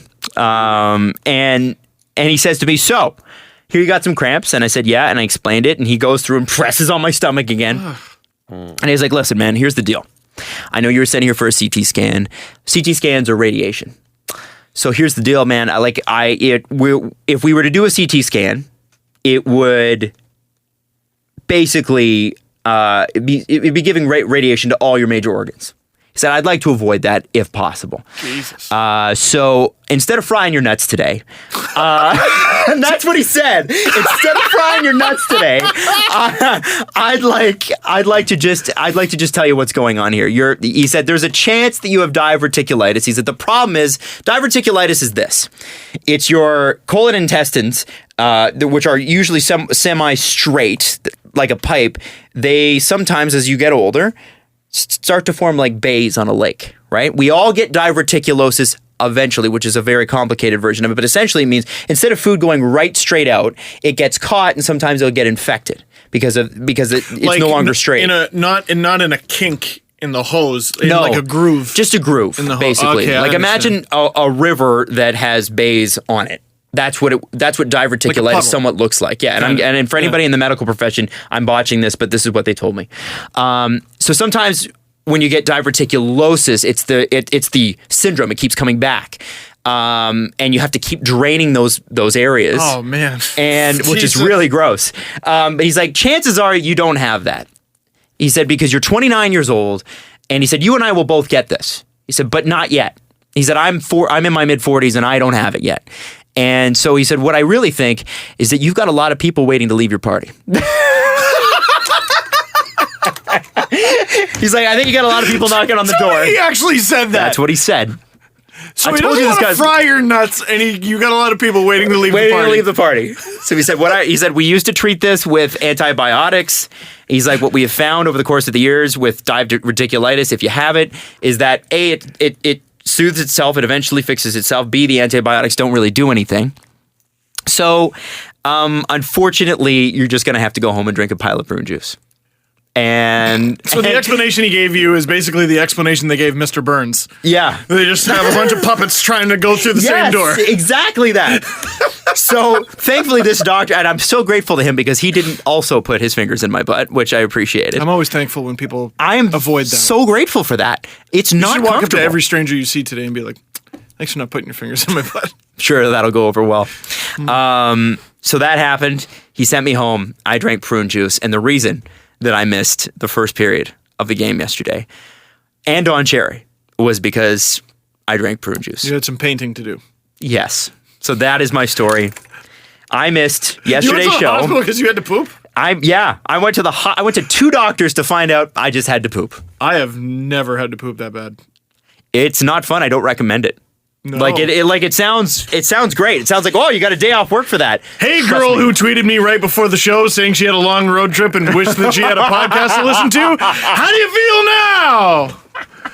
Feel good? You feel fulfilled? What's the rule on being in a hospital and taking a selfie? Oh, that's a good What is question. the rule? Because I did take dear one. friend Adam Wild here was in his gown and decided to take a selfie. Yeah. See, I didn't see anything I didn't want to see, luckily. So I think it's cool. If we see any if we see more than 2 Adam Wild cheeks, You got to understand that if you're in a waiting room surrounded by a bunch of people who are way sicker than you, and I guarantee you, if you go to the hospital, you're going to find a lot of people who are way sicker than you. Then you shouldn't be taking selfies. However, I was in a doctor's room by myself for 45 minutes with nothing to do. And the internet connection was basically nothing in there because it's all made of stone. So I was like, all right, well, I'm going to take a selfie and I'll fire it off and it'll be a tease for the show. that'll take 20 minutes. That's what I did. Sounds like a pretty dope Thursday. It was a great Thursday. I have to tell you, I don't feel quite right yet. Like I'm at I don't trust my passing gas. The party hasn't cleared yet. No, certainly not. So if I'm a little off today, that's why. It's a 'cause little on edge about Still things. going, hing. Yeah, because you're like, you want it at once, you want it to go, but you also don't want it to go in the wrong times, right? Hey, we're on Kiss Night. Uh-oh. Anyway, that was what happened yesterday. And shout out to that doctor. I'm sorry I can't remember your name, but man, Kyle. he was cool as hell, that guy. He was so funny. I was expecting right. some guy who'd be like really boring and upset that he because most doctors you get, rightfully so, are pretty stressed out in that environment, right? This guy walks in and it's like he just walked off the beach. It was no big deal. Hey, we want to fry your nuts. You always want You always want the calm doctor. Yeah. It's also funny that the nurse was just like oblivious to, like, I'm sure she understood that you were in discomfort, but it's like we have a few friends who are paramedics, and I think they have an attitude like, okay, are you hurt or are you hurt? Right. Because they know what hurt is. They've seen hurt. Is your leg about to fall off? Or you got a pain? See, to me, I don't think any of us have ever experienced what hurt is.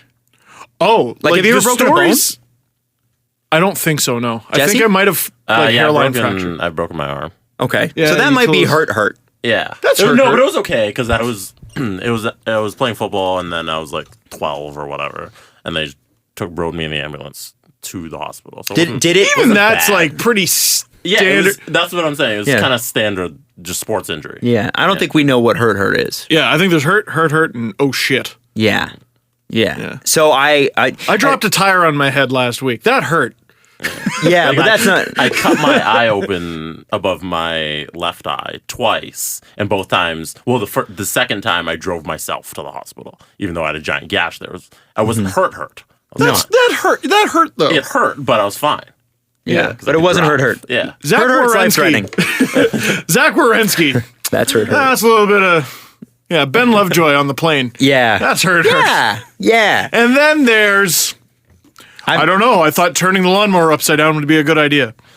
That's just one of the stories I've heard. It is amazing when you go to the hospital, you realize how bloody lucky you are to wake up.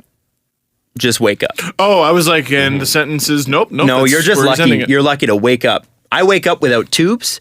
I wake up without a cough I can't. I wake up without a cough that I can't control or things that I can't deal with. I wake up completely healthy every flipping day. And whenever I walk into a hospital, you realize immediately there are people that are there that did nothing, and they have to spend every day there, and that is crazy. Do you ever have hospital guilt? I don't have guilt. I would have guilt if I wasn't making the most of my life. I would have guilt if I was wasting my life. No. I mean, like sometimes I'll show up to the doctor, and like you'll see the people like you were just talking about who are like sick, or hurt. And then it's like, what's wrong with you? Oh, I got a tummy ache. Oh, you know what I mean? That was me yesterday. That was, yes, totally. I got the because you're taking away time from people who are hurt. Right. Yeah. I've been coughing for a week and I'm annoyed now. It's bothering me. It's getting in the way of my conversations. I'm sniffling for longer than I care to. It's true. And then you go in there and you're just like, oh, and I'm in front of 89-year-old Bernice. Right. And I feel like I probably shouldn't be in front of 89-year-old Bernice. Bernice and Bernice has like Bernice has like breathing problems. Yeah, and I'm sick and I'm still strong and well enough to go. Like I could go to the grocery store for Bernice while she's at her appointment. It's true. It's very, very true. I wonder how doctors feel about that. Like you get a patient like me who's like, oh, I got some cramps and I'm being a big freaking baby about it. Does he laugh at me afterwards? No, I think they would rather you come in because often, like I'll hear, well, no, there was this guy and he left this thing for like 2 months, and then what happened? Yeah, or he didn't catch this in time, or this or that. And I don't know. Sometimes it's nothing. Yeah, they always say you should go in and check just to be safe. I think doctors. They don't want to be like, aha, there's something wrong with you. I think they want to leave going, no, you're fine. Yeah. That's true. Yeah. Good point. I mean, they don't benefit from having a ton of sick patients. I don't know how the business model works here. Mm-hmm. But like, I don't know, you just kind of come in and you leave. Yeah, it's true. Yeah. It's a wild, it's nice to step outside your own life sometimes and realize that there are people doing actual amazing work. Like I know that sounds cheesy, but I was really touched. Yeah, I really was. I don't. By some of the stuff I saw. Our friends who are paramedics and our friends who are cops. Oh my god! I just don't talk about what I do. There's no point. I just feel like a dick. Yeah. Oh, I sit in a room with a microphone. My complaints are not complaints. They're so shit. Yeah. But what if we lose Kyle Dubas? Like, then we still have Mark Hunter, Brandon Pridham, Brandon Shanahan, and Lou Lamoriello. As devastating as going and fighting a fire. Mike Francesa talked about a stadium that closed 15 years ago. Do you believe this guy? Is that what he did? Do you know what Mike Milbury said? Well, I'm glad you asked. All right, Mike Milbury said, "Shut the fuck up, Steve." Like, Did Mike Francesa do that? I think so. Yeah. Oh, that's great. Oh, if we could do a Mike Francesa segment every show, but I feel like that'd be mean. The problem is I don't. Every now and then, all right. I don't dislike Mike. I don't want regular Mike. I want Mike when he's being the most obtuse Mike we can get, right? Because that's when Stephen A. Smith said his most fun is when he's being like, this, to me, it's preposterous. It's blasphemous. And like, Stephen A. Smith has a radio show every day and he hosts it by himself. That doesn't yeah. I'm not surprised. Who does he argue with? Himself. He'll pick topics and then he'll pretend like there's a person there and he just yells at Wait, is it on ESPN Radio? Yeah, it's on ESPN Radio. Does it, like, is it an hour? Is it 2 hours? I don't know how long it is, but I know it's like a syndicated ESPN radio show he does before First Take. Have you seen that?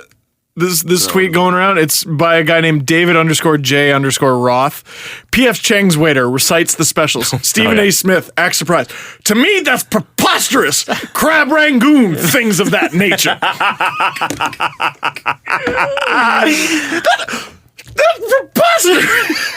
He says some crazy stuff, Crab but Rangoon, man, he things is of that nature. so entertaining. Oh, I've grown to like him. Absolutely. Yeah. And I think, I wondered, when we found out the Cavs had won last night, we had talked about this, I know, on an earlier podcast, and I know we're not an NBA podcast, again it, but because I'm going to get tweets about that, I know that. It's going to be, I'm going to send them back to SpongeBob meme, not an NBA podcast. Not a UFC podcast either. The price of watching greatness, true greatness, is what we've seen in the NBA. Is being bored for 3 rounds? Yeah. Well, it's what we've seen in the NBA this year and since 2000. Do you know that 2006 is the last time that featured a finals without Kobe or LeBron? 2006. Are you serious? I'm serious.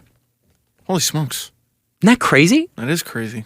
I like the AFC quarterbacks one as well. Whereas you go, the last time an AFC team wasn't quarterbacked by either Ben Roethlisberger, Peyton Manning, or Tom Brady was 2002 or 2001. What? Yeah, in the Super Bowl. And then one year, Joe Flacco screwed it up, but that's it. Oh, wow. Yeah, so you got 4 quarterbacks since 2001 have represented the AFC. Because Peyton Manning Super Bowl. switched teams. Yeah. Okay. Indianapolis and Denver. So there was a little bit of variety. Holy crap. Yeah. That's unbelievable. But greatness. Those guys, and then you Greatness. see LeBron and Kobe, greatness. And Steph Curry and Kevin Durant and the way that The Monstars. They even wear blue. Those teams have just rolled through the playoffs. I'm so excited to see the NBA Finals. I just wish that they wouldn't take 3 nights in between every game. Like, can we shorten that up just a little bit? If they hype it up properly, I think you can do it properly. Did you see Charles Also, Barkley? there's less likelihood of injury and stuff like that. And then the Keep NHL stars. is taken after the NBA now, and they're having that giant break between game, 4 and 5, where they skip a weekend. I don't like that. Thursday This to isn't Monday. this isn't the year to do it. No. I mean, unless the goal is keep the NHL right front and center for like almost the entire month of June. Seriously. Stanley Cup Final. I think that for sure is the goal. Yeah, expansion draft, award show, draft, and then free agent craziness. And there's no lull. And I think the None. first round went the way the NHL would have hoped, which is every game went 6 or 7, right? Almost every game, or every series, there was except for like no Nashville. No sevens, but no sweeps. Yeah. It was Nashville went very 5 bizarre. or something like that. Like that's the NHL wants Oh, wait, that. no, there was a sweep. What am I talking about? Yeah, Nashville swept. They did? Yeah, there's Chicago. a sweep. Oh, yeah. it was, okay. I'm wrong. No sevens. No sevens. Yeah, no sevens. But most of them went a long way, and then a lot of them went to overtime. And you want to extend that. You want that to happen. So anyway, I just think it's so cool that the NBA is we're finally gonna see this matchup. I'm just sorry. It's a little surreal that we're getting back to sports after After the butt conversation. So I'm lying on my side. Well, if anybody else has ever had 2 fingers in their butt, they know the uncomfort that I felt. I don't think they're gonna tweet it at us. Adam, I know that feel. I know that feel, I man. think there's going to be a few people that know that feel. Oh, I know. Shall we do the press conference? So, if the Stanley Cup Finals go to 7 games, it'll be from the 29th to the 14th. That's A little nuts. aggressive, That's a right? long. It's over 2 weeks. That's Randy Carlisle's complaining about. To me, that's preposterous. Crap. June Rangoon. 14th. Things of that nature. Things of that. What is funnier, crab rangoon or things of that nature? Or is it the pairing? I think it's the pairing. Sometimes I'm just like, good tweet. Good tweet. I just wish I was that funny. Like Good composition. I wish I knew how to be funny like that. Yeah, Like I don't know who that is.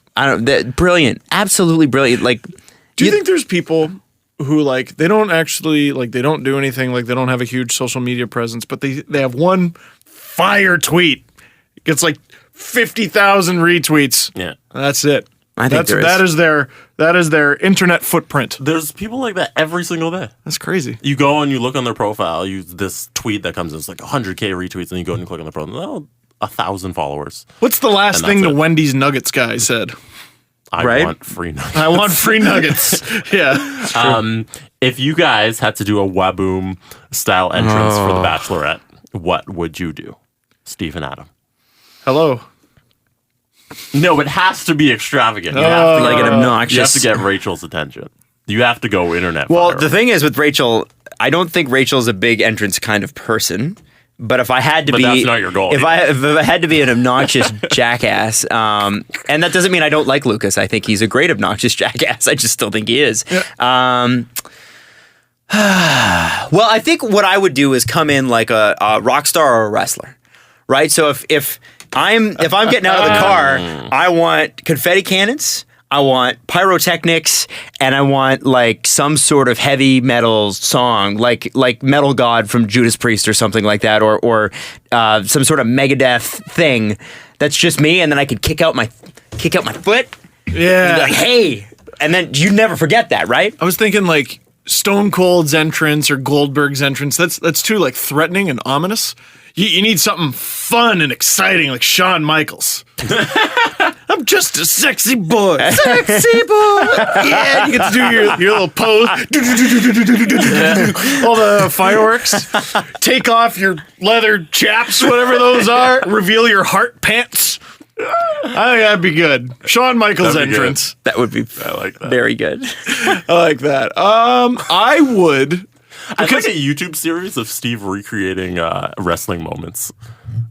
Just in his basement, though, Yeah. with whatever's in his basement. Yeah. Like it can't be good. It can't be. Everything off the top rope is going to be like a spine injury. And Iggy's, And he hits his head off the ceiling. and Iggy's behind a baby gate, but that's the ring. Is the baby gated dog, guardrail. and the dog is always the one you're fighting. No, he's Earl Hebner. I like that. He's going, whoa! No, my thing, because it's got to be a little bit about you. Yeah. And it's got to be obnoxious. So rather than dress up as Urkel and then do a lame thing where I'm just like, oh, did I do that? And then get back in the car and change. Or rather than stick a megaphone out of the car or the limousine, rather than drive up a friggin' EMS truck, I would somehow either on the side of the limo, like stick a screen out of the limo, or have one of those, you ever see those trucks that drive around Toronto with a big video playing on the side? I would have one of those with a video, like a YouTube jump cut intro of me and who I am.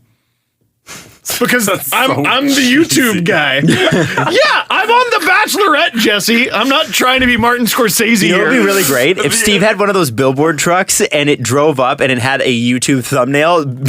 You know those typical YouTube thumbnails about like, oh, yeah, like, Me with a rose? like yeah, but like a clickbait billboard. You know, Click billboard. yeah, or 10 things you didn't know about that you'll love about Steve. You won't believe number 6. The internet would rip you harder than Waboom guy. Yeah, guess who's getting a rose? It's true. Probably YouTube guy.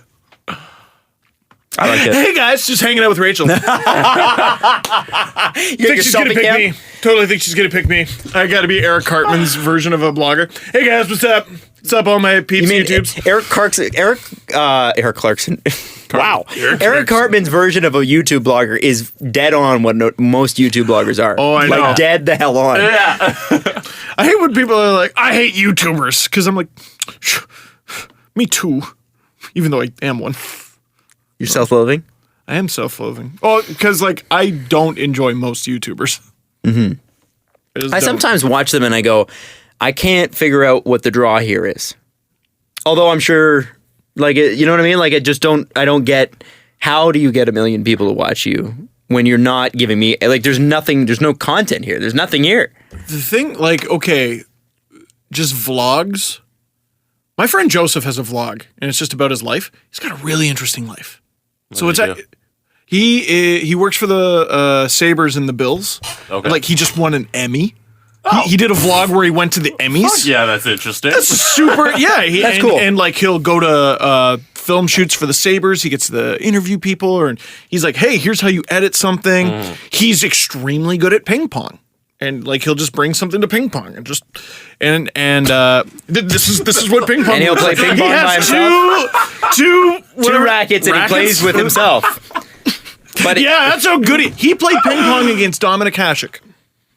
Like, that's super cool. He's got an interesting life, but most vlogs suck. They're like, at the grocery store, avocado, basic. Like, it's just boring.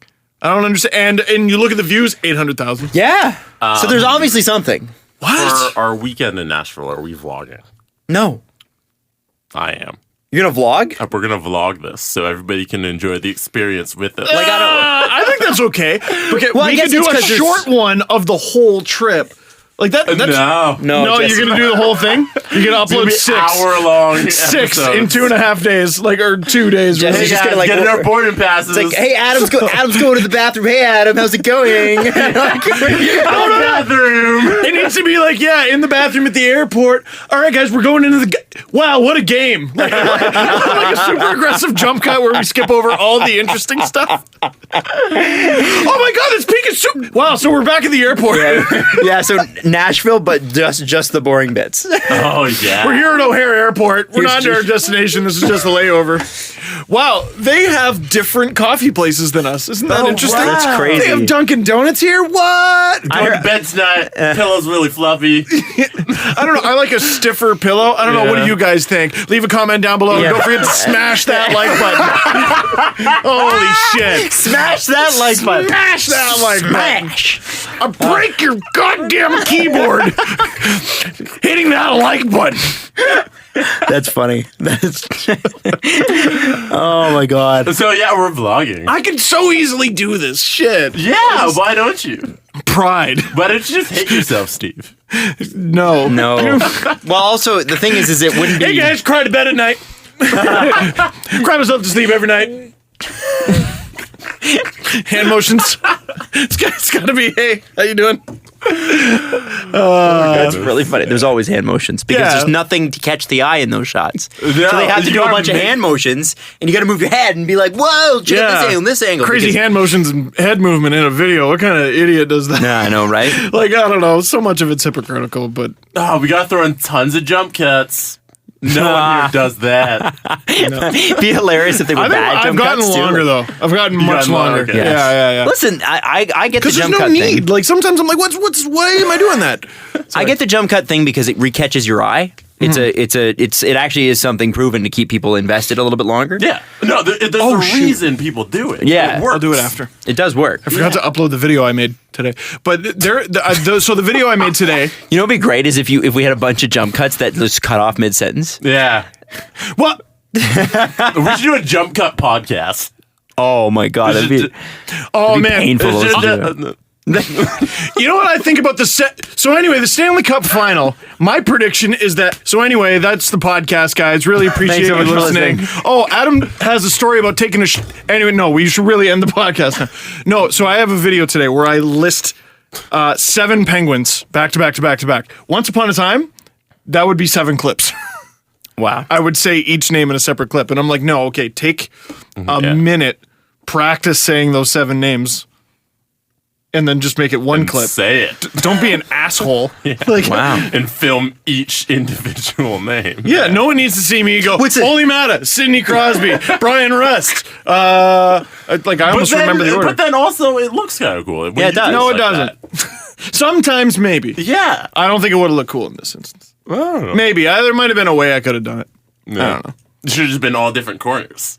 Yeah. Oh, move around the room, really explore the space. Shut up, Jesse. You do it. You do it. You obviously know what One you're time doing. you're really far away, back with the souvenirs. Next one you're really up close. Holy math.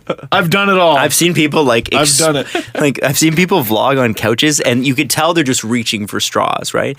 So like the intro of their video will be like them exploding over the back of their couch, like onto it, and you're like, what? Why? Why is that? Why are you doing that? And I think the thing that you got to really think about is what is the reason for What's the action? happening here? Yeah. Just it's the weirdest. It's like when a dog randomly attacks you. You don't know why. You're just like, what was the reasoning for that? My dog randomly attacks. She likes to. There's so many.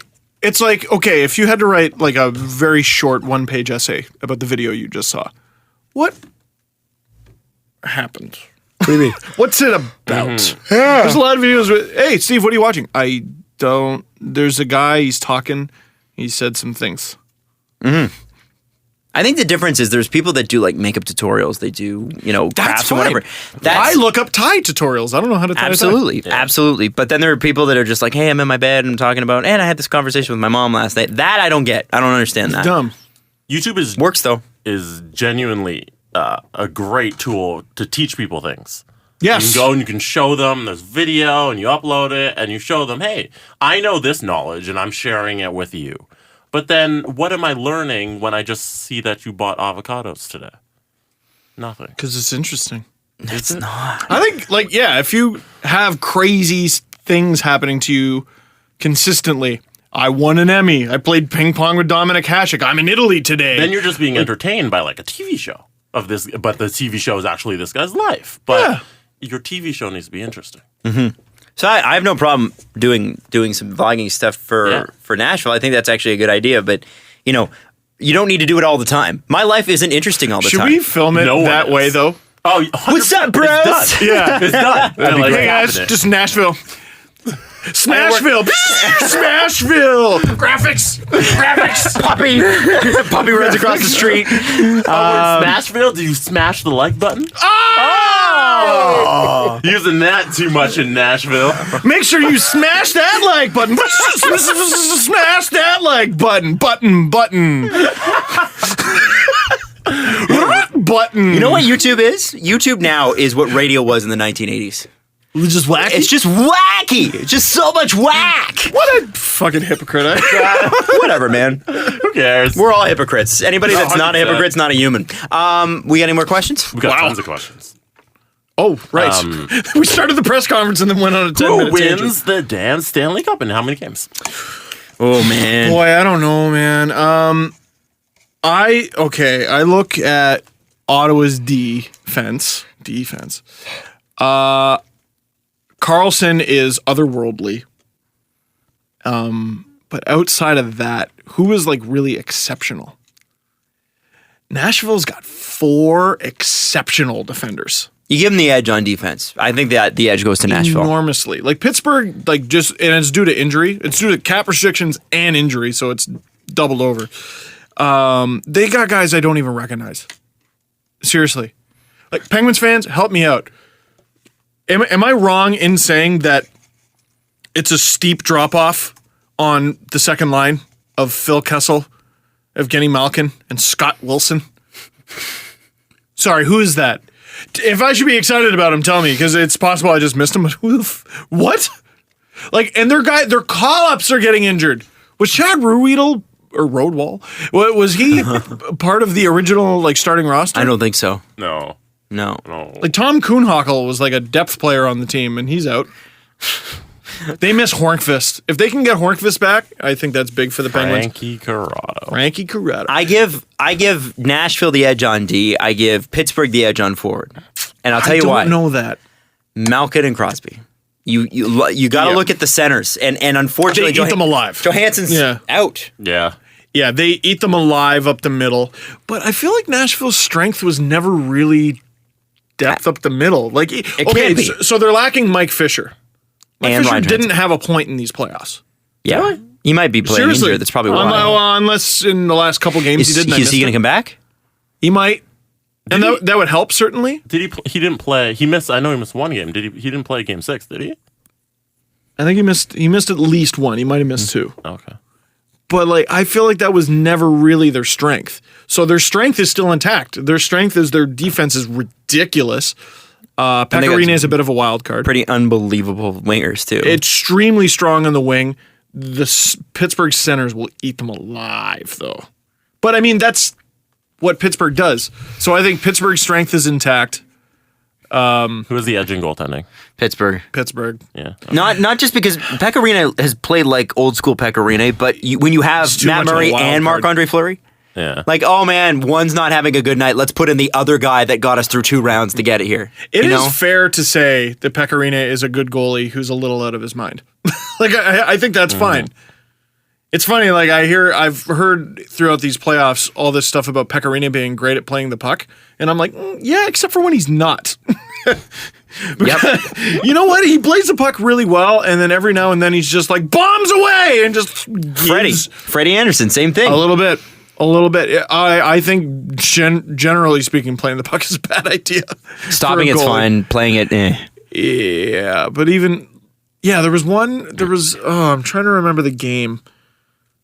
I want to say the Ducks threw it behind the net, and they were praising Pecorino for getting behind the net and stopping it. I'm like, man, he went in the butterfly behind his own net to stop that thing. What if that puck goes by him? That's a goal. He's screwed. So he's a little bit of a wild man. So Penn's edge up the middle, Penn's edge in net, Nashville edge on D, and on the wing. I think it's gonna be a chess match. I think it goes game 6. And I think the first 2 games will matter. I think that will determine. Well, of course, but more than I can't pick a side. I don't know. I don't really know. I don't have an answer. You guys pick a team in how many games? Nashville. In how many games? 6 would be nice because then they could win it in Nashville. Nashville in 6. I'm going to say Nashville in 6 as well. Although I might regret that one, but I think I have a feeling Pittsburgh. I'll say Pittsburgh in 6. Well, even though I'm cheering for Nashville this time. Ottawa-Pittsburgh was so hard because it's 2 teams you should never count out. So who do you pick? Pittsburgh you should never count out Pittsburgh. Jesse, I'm Pittsburgh in 6. What about you? Nashville in 5. Whoa! Wow! Hot take. Maybe not. Other questions? Maybe a not take. Yes. You get one NHL rule change for next season. What is it? Ooh. I'm sorry.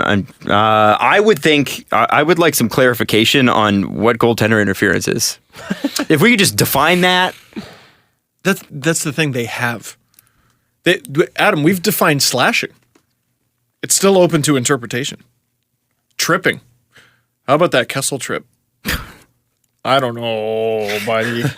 I think you went down a little easy there. I mean, I don't have to. I know that he did. Yeah, that was bad. There was some shenanigans there.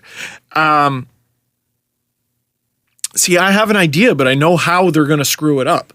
So What's the my idea? idea is, and a few people have had this, if you challenge an offside, but the offside happened more than 5 seconds before the goal, you can't challenge it. But then, there's going to be a borderline call, borderline offside. Then they're going to have to look at the clock. Yeah. And then they're going to have to go frame by frame. Was it 4.9 seconds? Was it 4.95? Oh, I'd like that review thing to change too.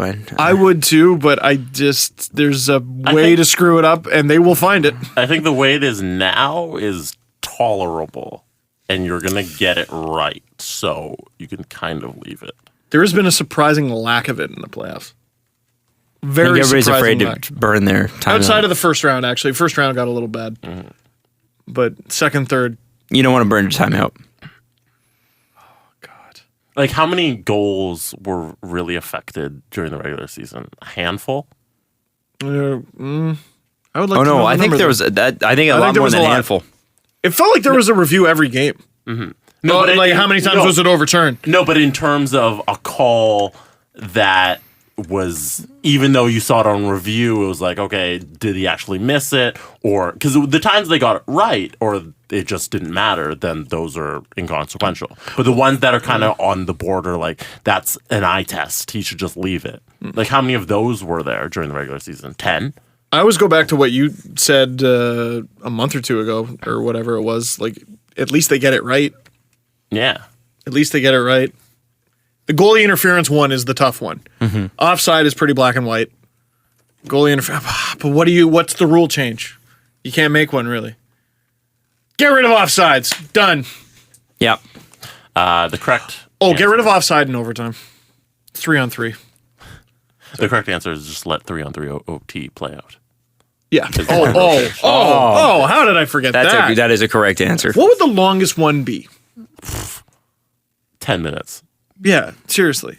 You don't realize how long the shootout usually is. Sometimes you'll get like a 4-shooter shootout. Mm-hmm. That's pretty rare. Most of them, I think, go 6 shooters and up. And it's at least 30 seconds a shooter. Yeah. Plus the Zamboni in between. Mm-hmm. I don't know. Yep. And there's not a lot of whistles in overtime. 2, 3, 4 would be a heavy one. Yeah, Yep. I like continuous OT. Let's do that. Jesse, next question.